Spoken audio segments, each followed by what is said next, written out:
Love this podcast? Support this show through the Acast supporter feature. It's up to you how much you give, and there's no regular commitment. Just click the link in the show description to support now. Brothers, sisters, extraterrestrials, and everybody else in between, it is your man, the Duke here. And listen, you know that I want you to quench your thirst. And I want you to do it in as little limited, in fact, unlimited ways. Okay? And that's why I encourage you to check out the Unlimited Sip Club.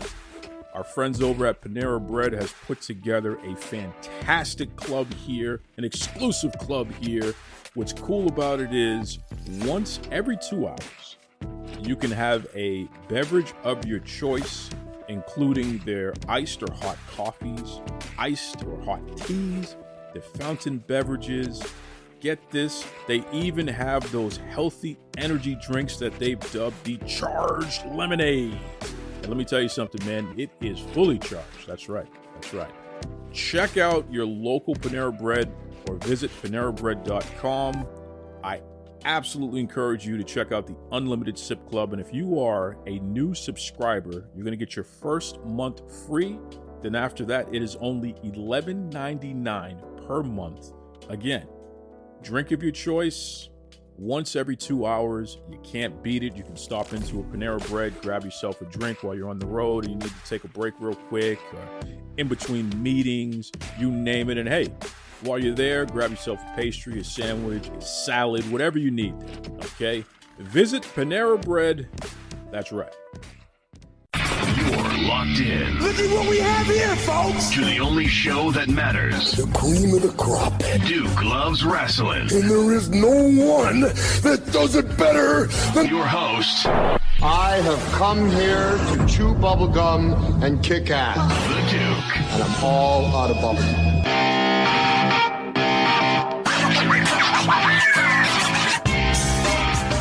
Brothers and sisters, non-binary extraterrestrials, and everyone else in between.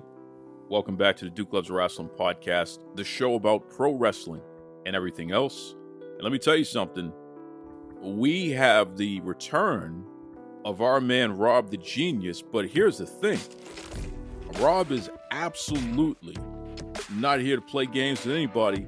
He is red-ass Rob today. And you're going to find out why right now. What's going on there, Rob? Hey man, how you doing? And well, happy WrestleMania weekend. Yes, sir.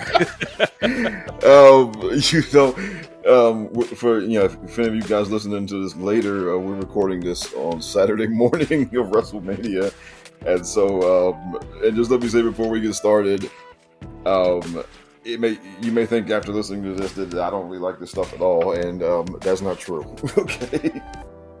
Yeah, the passion comes from caring, and that's really what it comes down to. And folks, you'll understand what we mean in a moment, because Rob and I, we've been two ships passing. You know, our schedules have not aligned. He was supposed to be on the show weeks ago, but on my end here, my schedule's just been all over the place. But I got a message this morning, and I'm up early, getting some food together, getting ready for WrestleMania. And Rob says, "Hey man, you want to record today? Because I got some stuff I need to get off my chest." I said, "Oh, well, just so happens I have some free time this morning. So yeah, let's do it." But Rob, I'm not used to you being this frustrated. So I'm very, very curious, man. What is on your mind? Well, look, okay, honestly, this has been building for a while, and I've said it in a couple of places. I'm on the Mindless Wrestling podcast every week with TJ and Jason. We've talked about it a little bit. I've said it in a couple of group chats I'm in and what have you. And for those of y'all who've been listening to me here with Duke, y'all know I've been tracking for a couple of years now, how many women's matches and on all the major shows, how much time I get and all that type of stuff. I started doing that because, just watching Raw and SmackDown, it felt like they weren't getting a whole lot of time here. And me being, thinking for those who just listening to me the first time, I'm a mathematician by trade. And So for me being a number guy, if there are numbers that can be read and understood and that can teach you about something, if it's something I'm already interested in, I like to dive in and look. I've done it before with basketball statistics. I've done it with movie box office numbers and things. They're just things you can learn. And there's a right way and a wrong way to do it, because a lot of times when numbers and stats get presented to us by people, they cherry pick stuff, they leave stuff out. They got an agenda they're pushing, a narrative they're trying to push, and they stick to what fits the narrative. They leave out anything that goes against the narrative, that kind of thing. And so me, like I guess, I'm a scientist at heart. I believe that you get all the information you can. And if it does, and ultimately, if the information you get, if it doesn't give you the answer you were looking for, you got to accept the answer it gives you. And if it gives you no answer, you got to accept that too. Because sometimes it doesn't. Sometimes things are inconclusive, and all you can just do is throw your hands up and say, "Hey, man, I don't know." And to me, that's what you're supposed to do. That's the way you're supposed to deal with this stuff. And with wrestling media in particular, and with people on the internet and so-called smart fans and whatnot, there are people who just cannot do the thing. Who cannot throw their hands up and say, "I don't know." There are people who are always who have to draw some conclusion or speculate something based off of incomplete information or what have you. And they do us all a disservice, because look, if you're part of the IWC and you consider yourself a smart fan, then in my opinion, you should have the right information before you start running your mouth. Which I try to do, and so I look for the information. I look for I guess you can say the truth in all of this. Because we have arguments on the internet all the time about who should be pushed, who should be here, who should be there, whether or not this company or that company is succeeding or failing, all this type of stuff.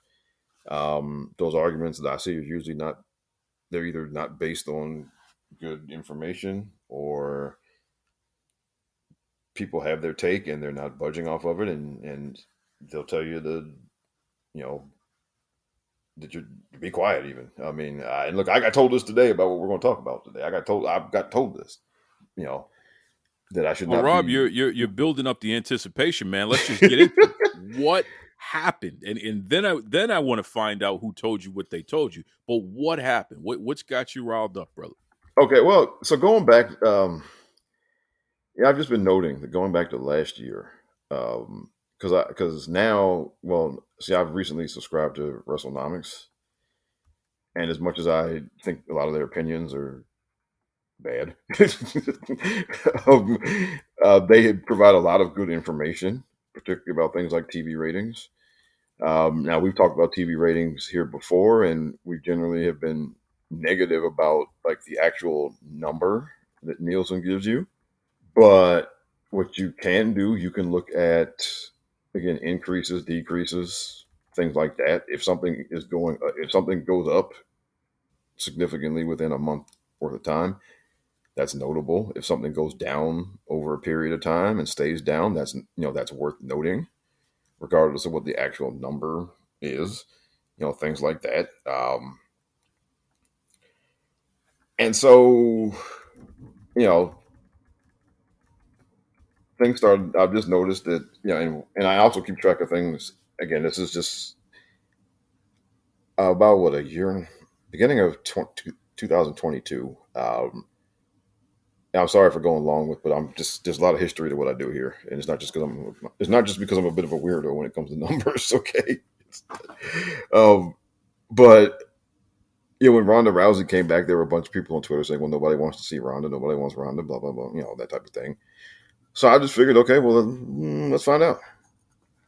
And so I went and started looking up just some historical information about when she was there before. Look at what type of numbers she was putting up for, video traffic and things like that. And I saw they were extremely high. So I just figured, okay, well, let's see what happens now that she's back, and let's see if it holds up, or if, if it maintains or whatever. And so I started doing that last year, and I kind of just expanded it out further and further to a lot of the rest of the roster, because, it doesn't matter just looking at one person's things doesn't really do much without comparing them to other people there. And so I noticed second half of the year, particularly like the video traffic numbers for a lot of the women's wrestling TV segments just started to, they went off a cliff, or they started to really drop. And it told me, and so that suggests that, you know, people aren't as interested in what's going on there. And so so of course, well, I want to figure out, okay, well, why? What is happening here? And so I just kept looking at that and kept keeping track of it. And then now this year we come to this year. I noticed it's kind of continued. And so now that when I subscribe to WrestleNomics, I started seeing they have data for like quarter hours and things like that. And you can see how much time people are getting. You can see where they get, what time they got put on TV and that type of thing. And it's just creatively, there's been less and less effort put into the women's division, probably since like May of last year, in terms of storylines, how many storylines they're doing, how much time stuff is getting,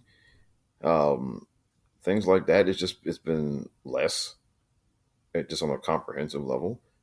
And now there are still weeks where they get a lot of time, but those are kind of isolated weeks here and there. There's usually some type of kind of gimmick purpose for it. But it continued on through the year to the end of the year. And I noticed it continued on into this year. And then what really started to really set me off, it was the last, probably WrestleMania season did. Because I noticed, all right, so Rhea Ripley wins the Royal Rumble. And then a few weeks later, Asuka wins the Elimination Chamber. And so they're going to challenge the two champions, Bianca and Charlotte. Okay. And I'm just kind of paying attention, and I notice, okay, so Rhea and Charlotte have had basically 9 weeks to have their match built for WrestleMania. And they've interacted 3 times in 9 weeks. And then Asuka and Bianca had 6 weeks, and they spent the first 4 weeks staring at each other for a few seconds. And nothing else. And I'm looking at that, and I'm like, okay, this is no good. And I mean, you compare it to last year. Last year, Becky and Bianca were going at each other some kind of way pretty much every week. Charlotte and Ronda were fighting almost every week in some form or fashion. So you compare that, just a year ago to this year. And this is a complete lack of effort being done creatively. I mean, like, they're not even trying. And these are basically supposed to be your 2 biggest women's matches of the year, on your biggest show of the year. And they're not even trying. And to me, I'm like, this is garbage. I mean, and last year they took the time to build the women's tag team title match, and as dog shit as they do the women's tag team division, they took the time they spent a month, they put the teams together actually a month before the show, and they had them all having matches and this and that against each other for like a month. They took the time to build that for the WrestleMania match. So this year, the women's tag team titles aren't even being defended on the show. And I mean, they've been defended on a pay-per-view since last WrestleMania, once on pay-per-view. That was a crown jewel. So I'm looking at this stuff. I'm like, well, what are we doing here? And because this is unacceptable. And it just is. And because, I mean, you look at, they have put time and just a meticulous degree of attention to detail with Roman and Cody, with Ray and Dominic, with Kevin and Sami and versus the Usos. And those are all very big, very important matches. Yes. But what are supposed to be your two most important women's matches of the year are basically being treated like TV main events. I mean, they could book Asuka and Bianca as a Monday Night Raw main event the way that they built that match. Same thing, Charlotte and Rhea. They could just put that on SmackDown as a main event one night. That's how little they've done to build those matches. And that should be honest. If you're pushing and advocating for more and better for women's wrestling, then you should not be happy with that. You should not be satisfied with that. Now, listen, that doesn't mean you can't enjoy the show. Because look, I'm going to watch both nights of WrestleMania. I'm pretty sure I'm going to enjoy both nights of WrestleMania. But at the same time, that's unacceptable. What they're doing here, it should be unacceptable. Now, if you're asking me, well, how can you be this animated or is this upset about this and still enjoy the show? I will simply tell you that there are a lot of us who've been watching the NFL every Sunday for decades, and we watch it on Sunday. We enjoy it on Sunday, and then the rest of the week we get very loud about how come y'all ain't bringing in more black quarterbacks. Okay, right? I mean, you can do both at the same time. All right. You can push for better. You can be upset that a group of people is not getting treated better, and still enjoy the product. You don't have to trust me. I'm not going to sit around in a foul mood Saturday and Sunday night for the whole show about this. But it is important. Again, if you are somebody because a lot of people out there in Twitter land, they call themselves supporters of women's wrestling and all of this kind of stuff. They and they this, that, and the other. And okay, well, if that's what you are, then you shouldn't be happy about this. If you run a website that supports women's wrestling, you should be up in arms about this. You should not be satisfied that that for out of 4 out of the 6 weeks, Bianca Belair and Asuka stood in the ring staring at each other and didn't do anything else.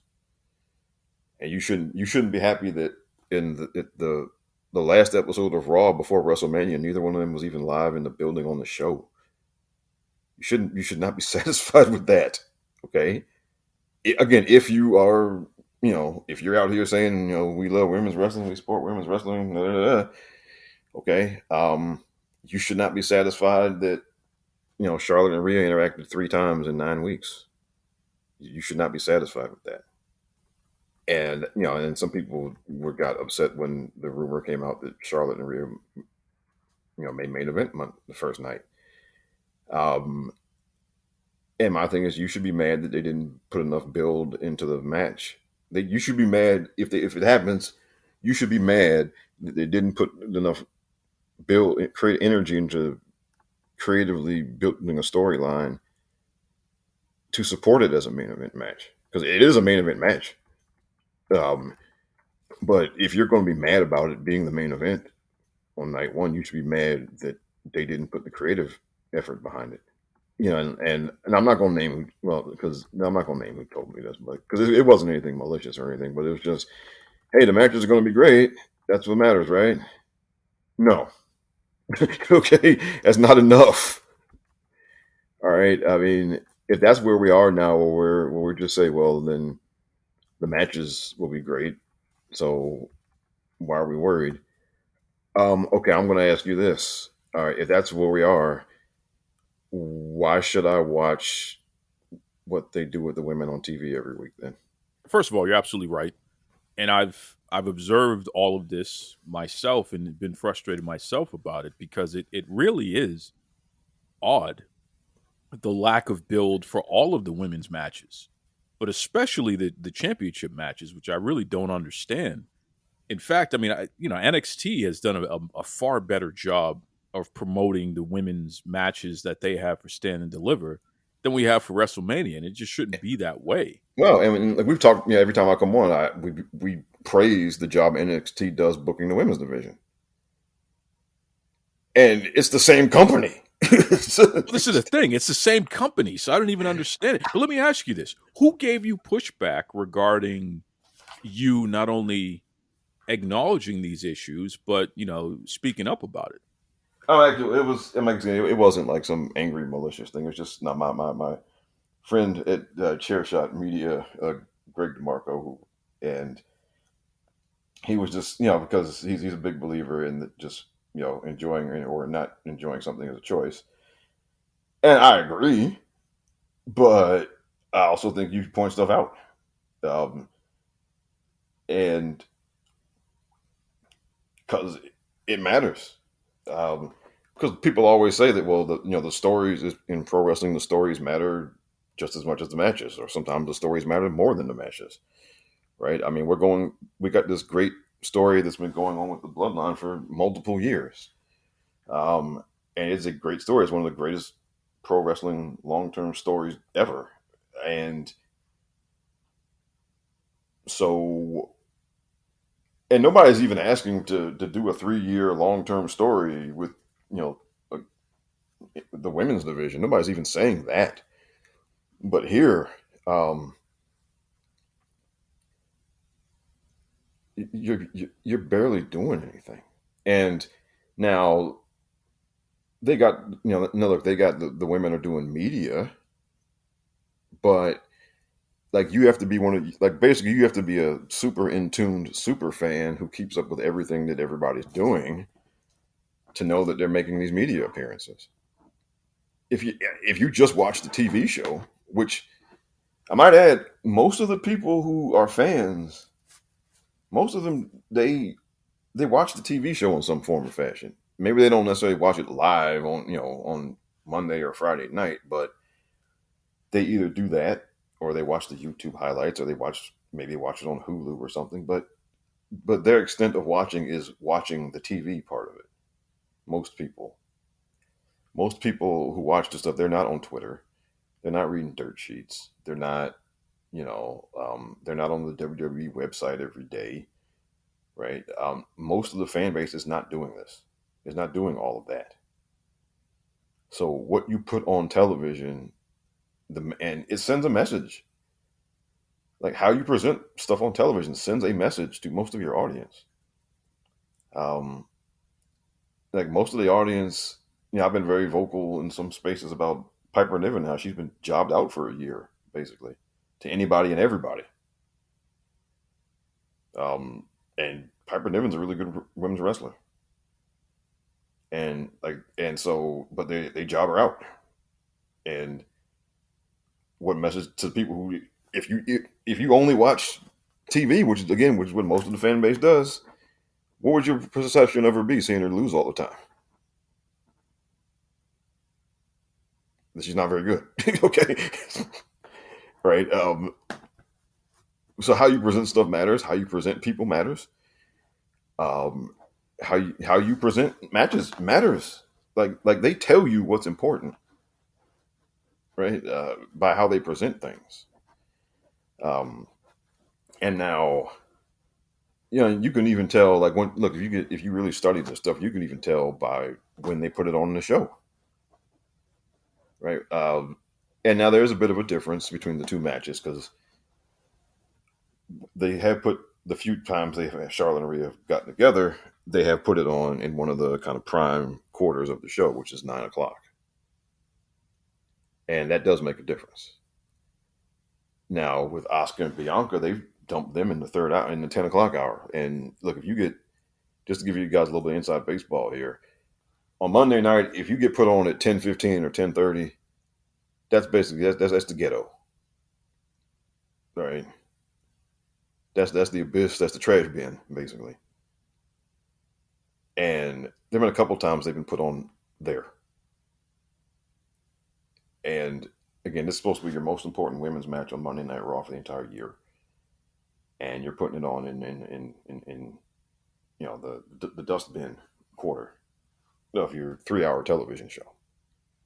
Let me ask you this, Rob, because again, we're recording this Saturday morning, so WrestleMania hasn't started, obviously.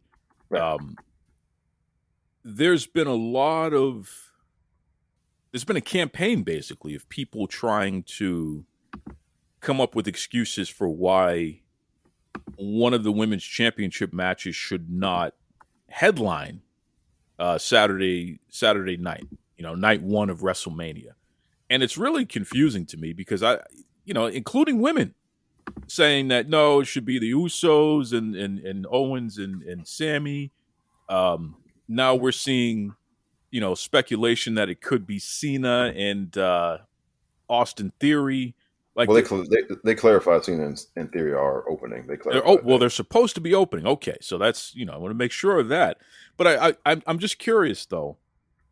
What's your take on this push, so to speak, from so many people, including people who are actually, generally WWE fans who don't feel that a women's match should headline night one, or basically to headline any night this year for Mania? Okay, here's I have a kind of long, complicated answer. Okay, if you go by what's the biggest and best story or events that have been going on leading into the show, then no, they should not. Okay, I mean, Sammy and Kevin versus the Usos has been, yes, the bigger and better story. Yes, Ray and Dominic has been a bigger and better story. So if we're going off of that, if we're going off of the, biggest stories, biggest best stories should be the main event matches. If we're going off of that, then yes, that's correct. Now my counter to that is that those are biggest and best stories because the effort that was put into making them that, by creative. The whole thing with Sammy and the Bloodline was supposed to be it was supposed to be a short-term thing, and it started to take off. So they made it they made a decision to make it a long-term thing. They made a creative decision to do that. Okay, it wasn't just, they didn't go 6 weeks and then Sammy said, well, fuck it, I'm going to keep going out there. No matter what's in script, right? I mean, that's not what happened, right? There was a creative decision to keep it going and to turn it into a bigger thing. There was a creative decision to, out of all the possible things, matches or whatever, there was a creative decision to go with Ray and Dominic for this WrestleMania and not SummerSlam, right? Per se, right? There's a creative decision being made that at the beginnings of all of this, there are creative decisions being made to keep the Bloodline story going for 3 years instead of cutting it off at a year or cutting it off at 2 years. Those are creative decisions that are made, right? Like, this stuff just doesn't happen on its own, right? So, and I've said they made a creative decision to devote all of this time and energy to Bray Wyatt and Uncle Howdy, and now the guy's not even there, right? They devoted all of that time and energy to that for a guy now who's not there. And I should add that once things went south, now within a few days' time, they managed to cook an angle up for Bobby for the weekend, for Bobby Lashley for the weekend. Bobby Lashley, who had been basically shut out of his WrestleMania match with Bray Wyatt, which, a lot of us weren't looking forward to anyway, but he ended up getting shut out of that because of whatever happened with Bray. And they managed to cook an angle up for him where he's probably going to be there Sunday. He's going to throw down some type of challenge and somebody's going to come out there and Bobby's going to kick their ass probably. And they managed to cook that up in the wake of a match going south and being completely taken off the card. Okay. So there are creative decisions being made here to start storylines, to keep storylines going, to keep certain angles in the storylines going, right? There are decisions being made. I mean, yes, they go off of crowd reactions and what have you, but they are still making decisions to keep something going, to start something new, to cut something off. They make decisions to find something for somebody whose match got, thrown in the crapper. And they make decisions to have Asuka and Bianca stare at each other for 4 weeks. They make decisions to have Charlotte and Rhea interact face-to-face 3 times in 9 weeks. Just like that. Look, they made decisions last year to have Charlotte and Ronda getting some type of physical altercation almost every week for 2 months. They made decisions last year to have Becky and Bianca get in some type of altercation of some kind almost every week for like 6 weeks, right? Those are creative decisions that were made to do that.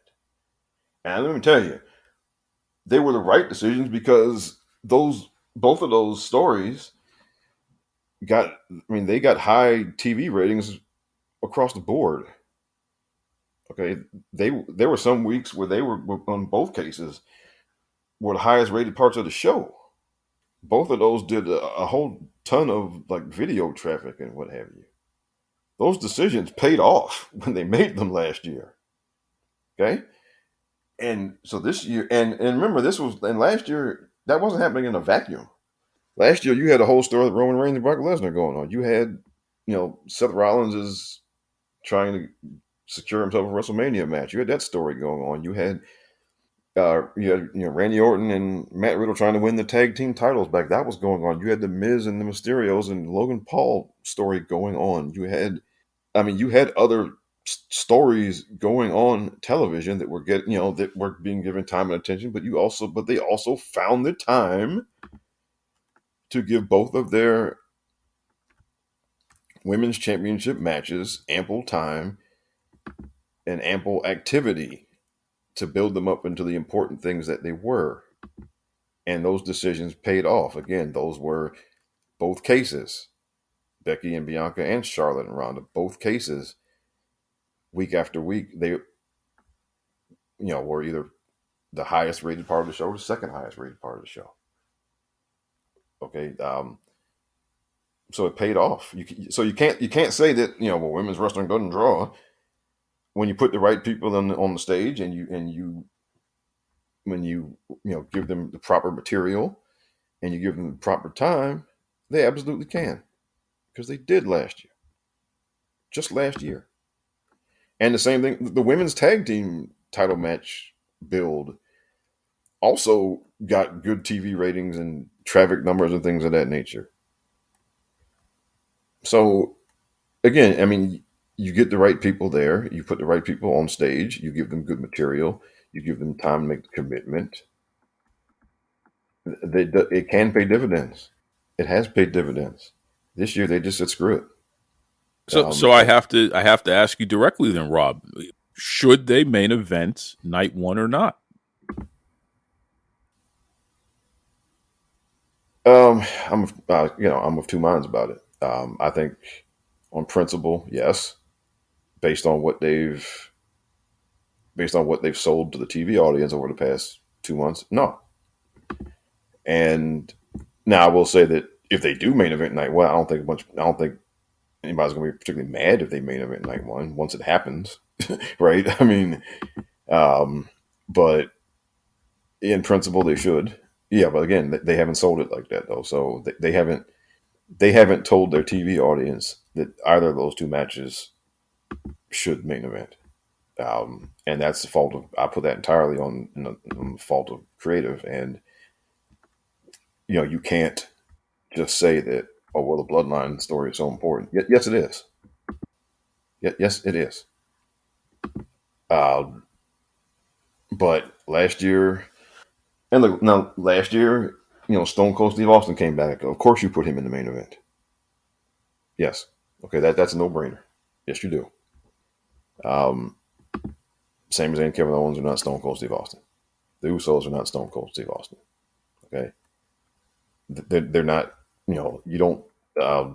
They're not. Okay, right. So no, you don't. You don't just. But their story was built and given proper attention and given proper time to become a big enough story to be worthy of being the main event on night one. You did not treat either one of your women's championship matches that way. Now, look, if they gave those two matches the proper time and attention and the audience just didn't go for it over the 2 months, then no, you don't put them in the main event, regardless, okay? But they didn't try. They didn't. And they gave little to no effort whatsoever in either case. And, and it just it's unacceptable. It is unacceptable, and you should not stand for this. And again, I'm not saying that you boycott the show, no, but you should notice. You should notice the difference. You should. You should notice the difference in the. If you watch this stuff every week, you should notice that Bianca and Becky got long segments last year, but now Bianca and Oscar are barely getting 10 minutes. But you should notice that. You should notice that some weeks Bianca Belair, they have her doing 30-second pre-tape, and that's all you see of her in a 3-hour show. You should notice that. And that's a ridiculous way to treat not only a champion but someone who's main evented WrestleMania. Like it's a very strange thing to do there. Yeah, and it is. Now,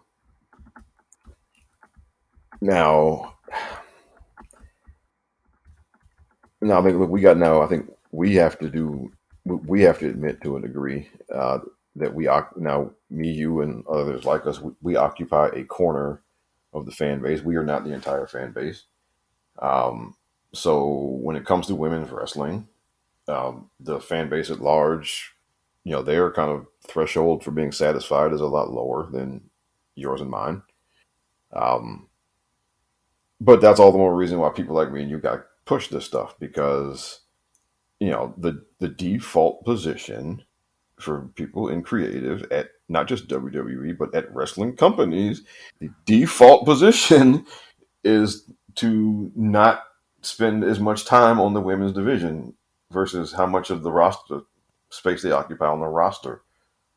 Okay, that the default position is to do the bare minimum, and it takes people they got to be pushed, or they have to be incentivized some type of way to do more than that.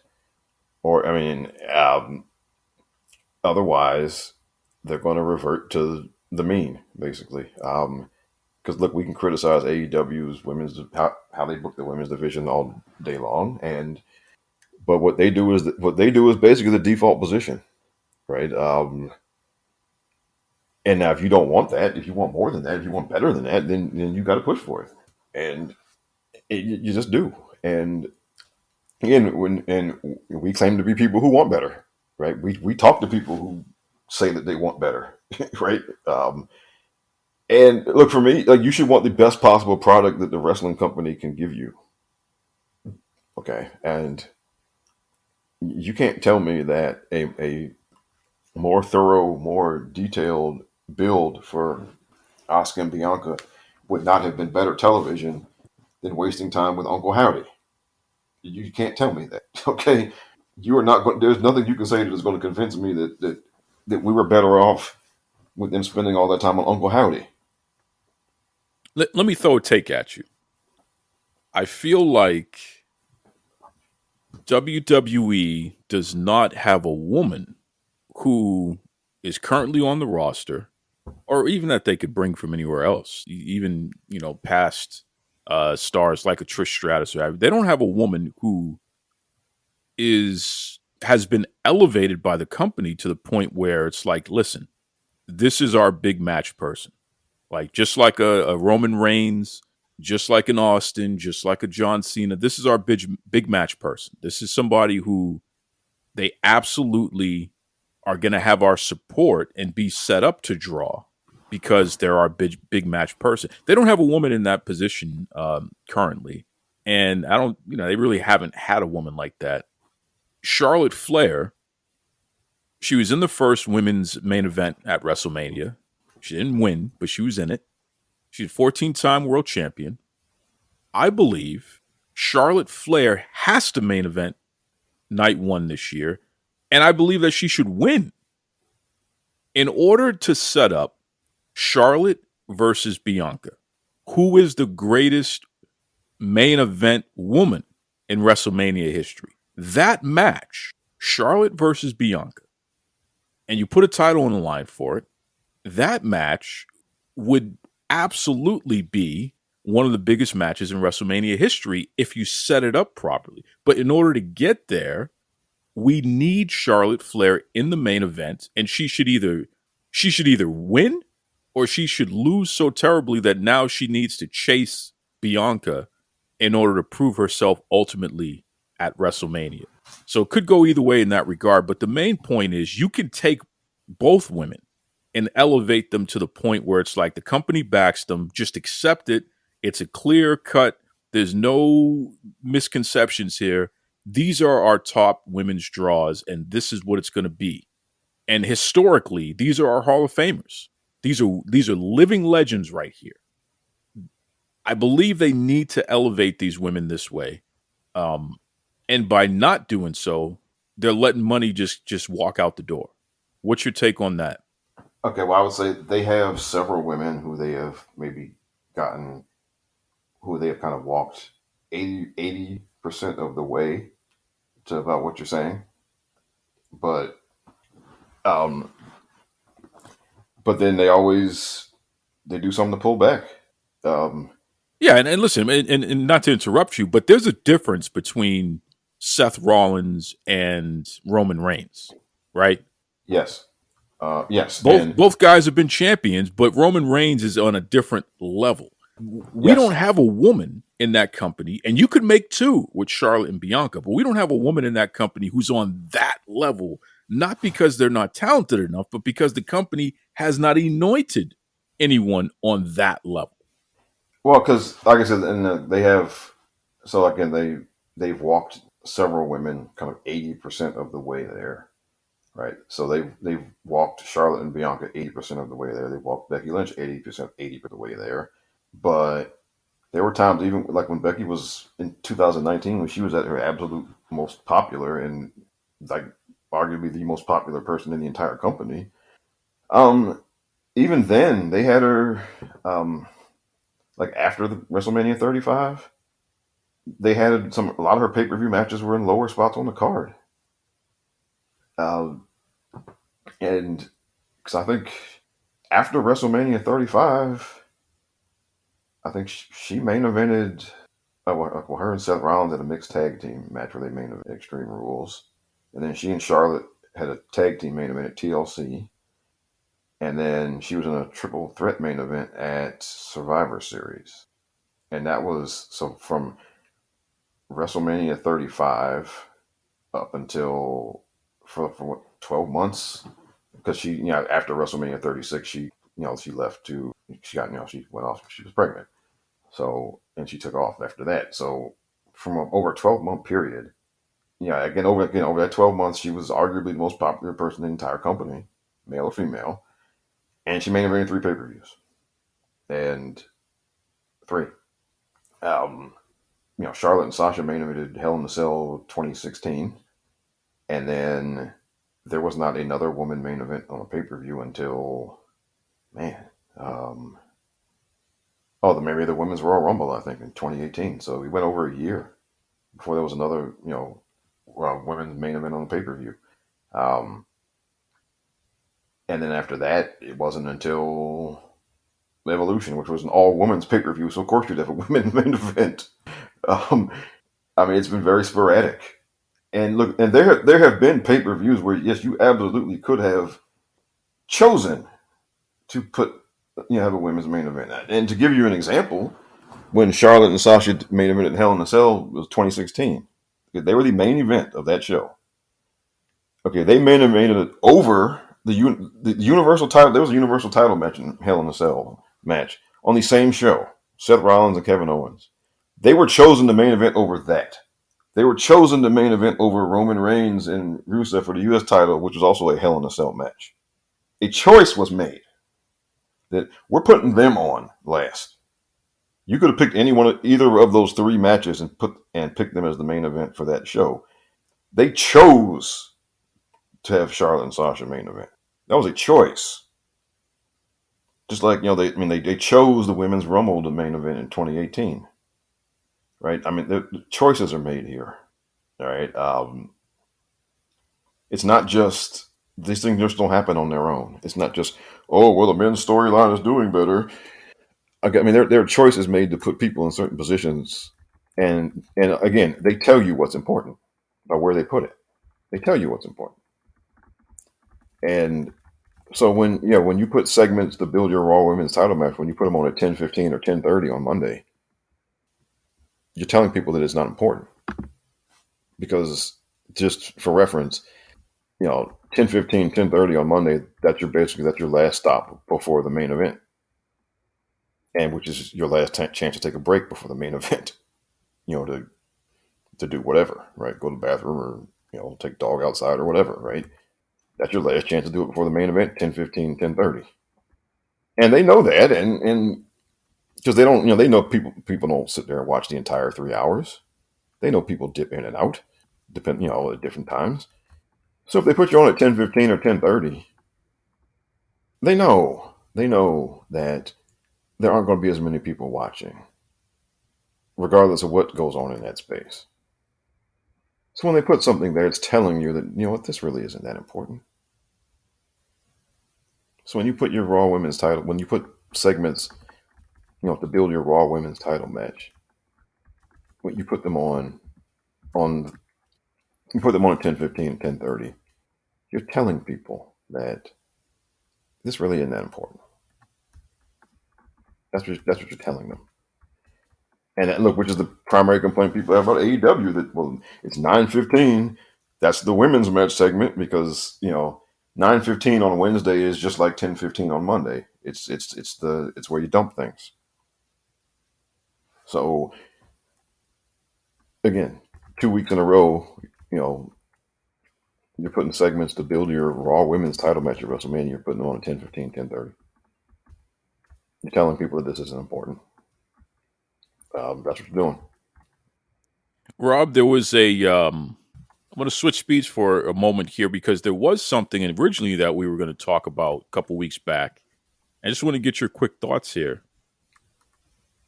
Will Washington had posted some information about tracking black wrestlers and how they're featured on television, something he said he's been doing all year. And essentially, the data that he had come up with was AEW was featuring not only more black wrestlers on television on a week-to-week basis, but black wrestlers were getting more television time in AEW than WWE, all of the WWE shows, and Impact Wrestling. Do you have any thoughts on that? Have you had a chance to look at the data? What's your general reaction to that? Okay, I haven't had a chance to look at the data myself, but I do think, just based on what I've seen with my own two eyes, he's probably correct. Because, again, like I said, there are weeks on Raw where Bianca is a 30-second pre-tape. And there are weeks on Raw where the Street Profits are in a 5-minute match, or either Montez or Dawkins is in a 5-minute match, or almost is in a squash. And so now, where I would challenge him, I would ask him, okay, well, where were you in 2021? Because these things, they do go in cycles. It's not just about the kind of whims or preferences of the booker. Things do go in cycles. In 2021, and like 2021 was like the blackest year in pro wrestling history, just throughout the industry, as far as black wrestlers getting big matches and winning championships and what have you. 2021 was the blackest year in wrestling history. Not just in WWE, it was Ring of Honor, out in Indies, Impact. But that year, AEW was way behind everybody. So I would ask, why are you only looking at this year? Because look, what I've done with my own research, yes, you start, whatever year you start doing it, that's where you start. Yes. Okay. If you just start looking this stuff up, you start with 2023. Okay, fine. But to get an actual bigger, clearer picture, you need historical context. Like, you need to know, okay, well, they're doing this much today. How does this compare to years past? Is it more? Is it less? Because if they're doing good today, but they were doing better last year, then what they're doing today really isn't much to talk about, right? So you need to know where it is relative to previous years. And look, and I'm making my whole rant here has been based in comparing it to previous years. It's not just that they're doing this today, it's that they did better in the past. So once you've done better, I mean, regression should not be tolerated. Now, in his case, okay, yes, AEW is doing better today. They absolutely are. But now some of that is, but there are reasons, though. I mean, two of your most prominent black women wrestlers are not in WWE anymore. Sasha and Naomi. They have not been replaced. Look, in one night, in 24 hours, you went from 3 high-profile, prominent black women wrestlers to 1 because 2 of them left. Right? Last year, Big E, got his neck injury. Very high-profile, very prominent black wrestler. Now completely off of television. So you lost, just last year, they lost 3 of their biggest, most prominent, high-achieving black wrestlers. They lost 3 of them within 2 months' time. Big E got hurt in March. So you got to factor that into the equation, right? Because I'm sorry, you're not measuring the same thing. If all 3 of them are still there, and they were getting like less TV time or something, then that's a different story. But they're not there, right? And now Kofi Kingston is injured. Xavier Woods has been injured off and on over the past couple of years. You have to account for that. Apollo Crews went back to NXT. So you have people who, and Apollo Crews was Intercontinental Champion. He was getting a good bit of time there for a while on TV. But Rob, don't you know that there's a false narrative going on that AEW is not diverse enough and not pushing black wrestlers because, they're featuring more black wrestlers than everybody.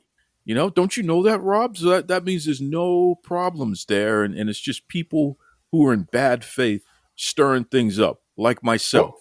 Well, that's the narrative. That's the nonsense that they're trying to pull a bait and switch. And I'm going to say this. You should never gloat about, my favorite wrestling company is doing more for the black people. You should especially if you're supposed to be media. Now you can point out who's doing it and who's not. But clearly that's not the motivation. And, Will Washington, he's bought and paid for. He's co-opted. We all know that. We know that, Will. And, the difference between Will and a lot of other people is Will's not trying to hide it. He's not going to pretend like it's not true. So I respect that. Kudos to you for not being a fool about it. It's clear where you are and where you stand and what you're all about in that regard. And hey, good for you.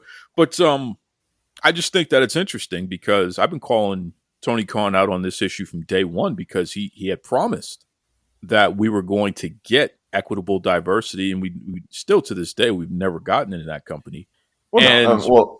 Black male singles wrestlers in particular have been the primary losers. I mean, you look at a guy like Will Hobbs, for example. He's a prime example, and he's a name that I bring up all the time. And Will Hobbs, I still think that you're a piece of work for what you said about Big Swole, and I still don't forgive you for that because you haven't atoned for it. But it's not about you, it's about the issue. So because of that, I have to advocate for you because it's about the issue.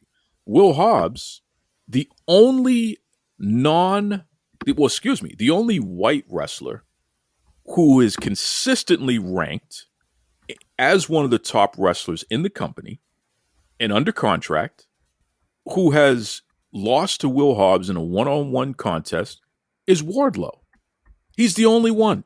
No one else has put Will Hobbs over who is a white male singles wrestler in a singles match in AEW who's actually a top 5 wrestler in that company.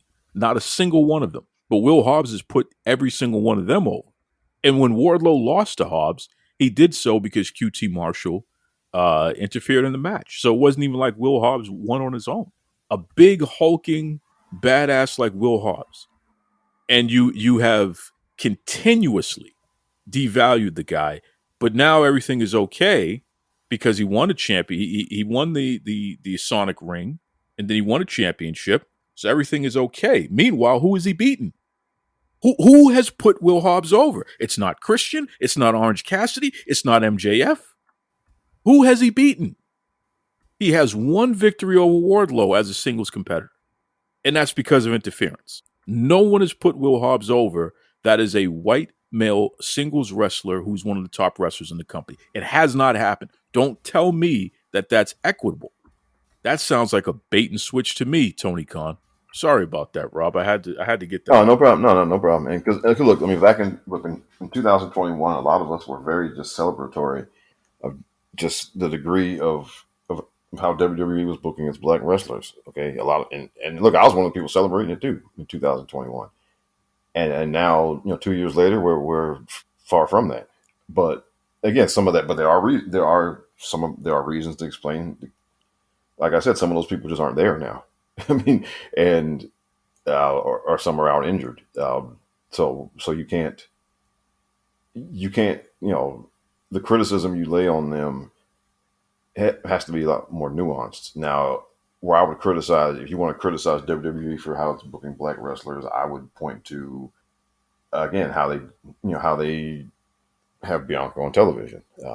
There are weeks where she's barely there, and not and I don't mean like Roman Reigns. There are weeks where Roman Reigns is just not on TV. And granted, that's part of the storyline also, but I mean, it's also, obviously in real life, that's part of his contract. But I mean, there are weeks where he's just not on TV. Whereas with Bianca, there are weeks where she's on TV for 30 seconds or maybe a minute. And look, she shouldn't be out there having a 20-minute match every week or something. No, but I mean, a 30-second. Now there was one week where she had she did like a promo and they just put it on the YouTube channel.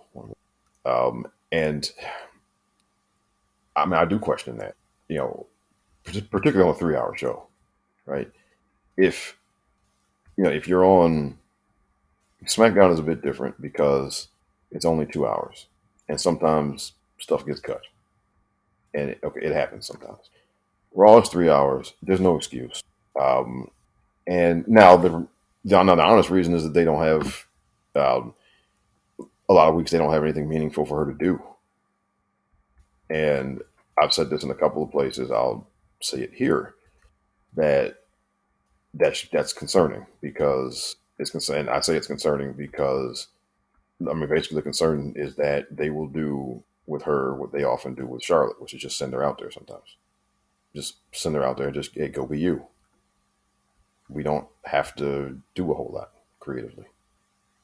If you got a match at the next pay-per-view, we have a couple of angles we'll do for TV, but we're not going to invest a whole lot of creative energy, and we're not going to take the time to flesh out, storylines and everything. We're just going to send you out there because, we get a good enough return on investment just sending you out there.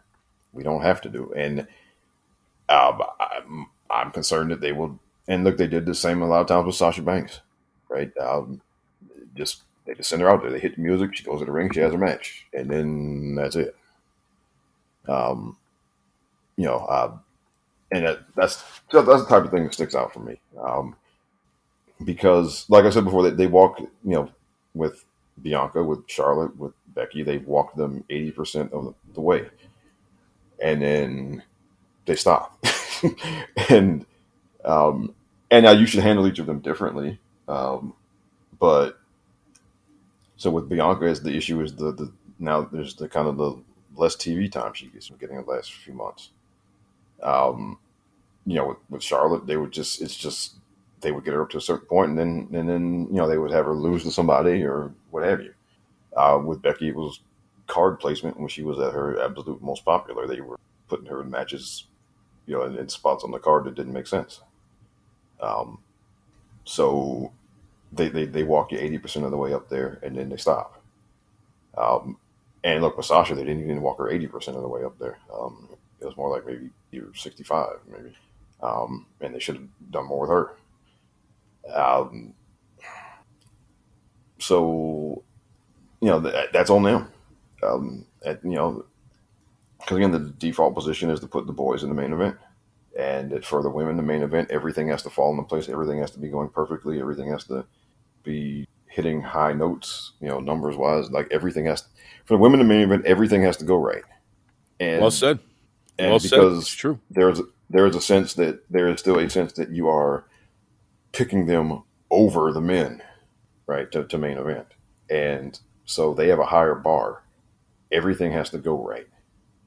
And I've been both a defender and heavy critic of Ronda Rousey. Um, but during Ronda's first run, the women got more TV time than they'd ever gotten. They got bigger spots on the card than they'd ever gotten while Ronda was there. But it shouldn't take that, right? It shouldn't take Ronda Rousey for women to get more time on TV. Yes, I understand Ronda's a big name, so that goes into selling pay-per-views and things of that nature. Um, but now we're at a point now where we're 8 years into the women's revolution, and there should be more thought and effort put in to getting them to main event pay-per-views. Not just WrestleMania. Look, okay, if Roman Reigns is on the pay-per-view card, then yes, he's going on last. All right, he's gotten that big. Okay, fine. No problem there, right? But you had a few pay-per-views last year where Roman Reigns was not even on the card. Okay, Extreme Rules last year. You couldn't have had Bianca and Bayley, the ladder match. You couldn't have had that main event, that card last year. Hell in a Cell last year. That they did the thing with Cody and Seth for the main event. You couldn't have had Becky, Bianca, and Asuka main event that show. Granted, it's Hell in a Cell, so you want to sell match the main event. I get that. Okay, but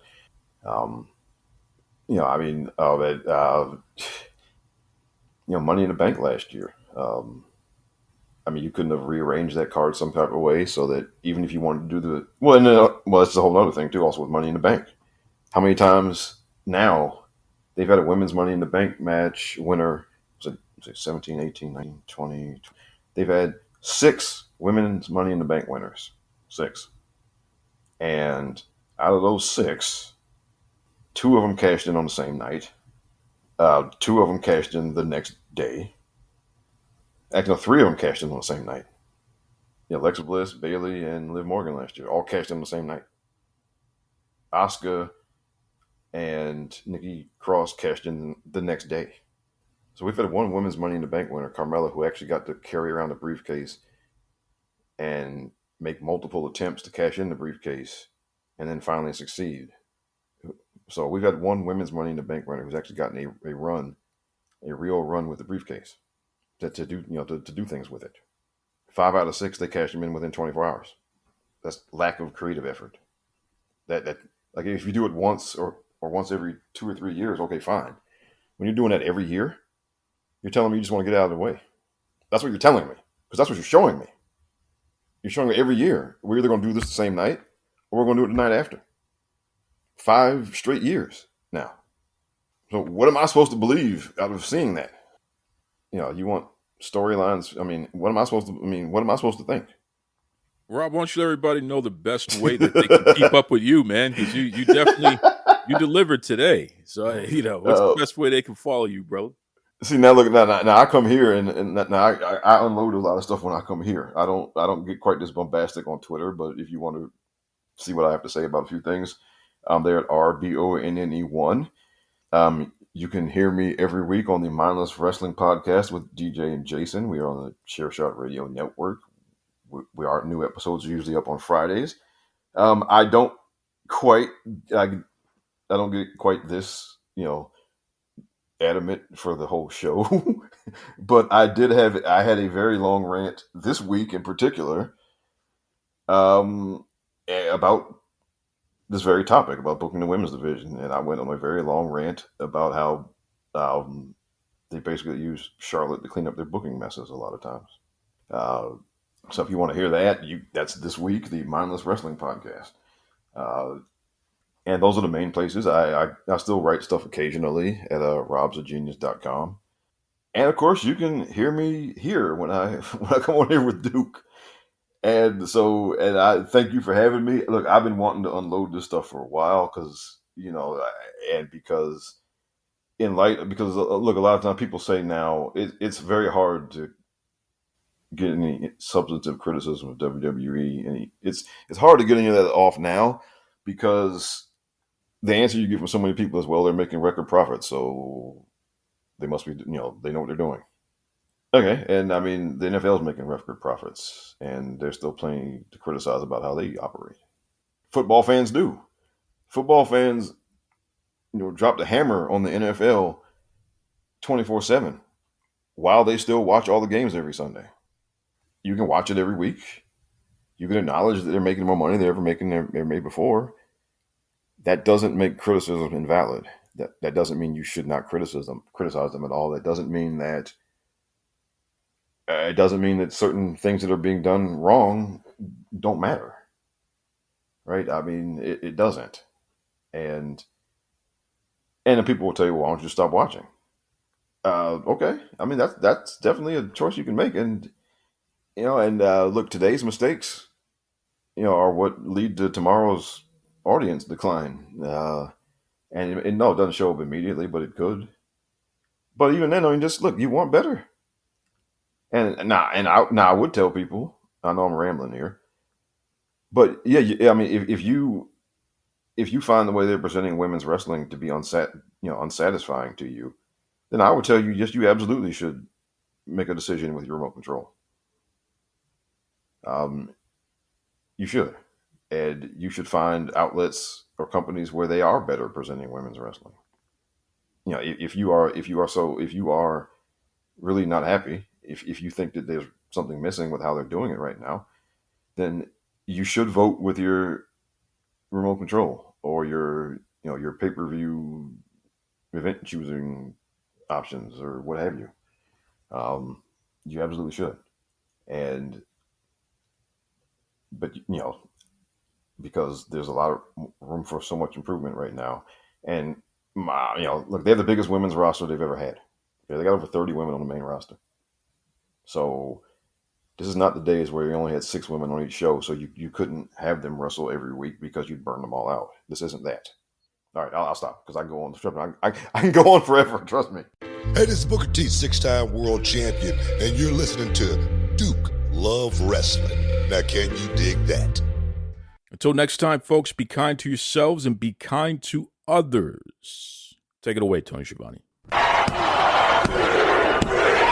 Mr. Tony Schiavone, and we're desperately out of time on Duke Love Wrestling.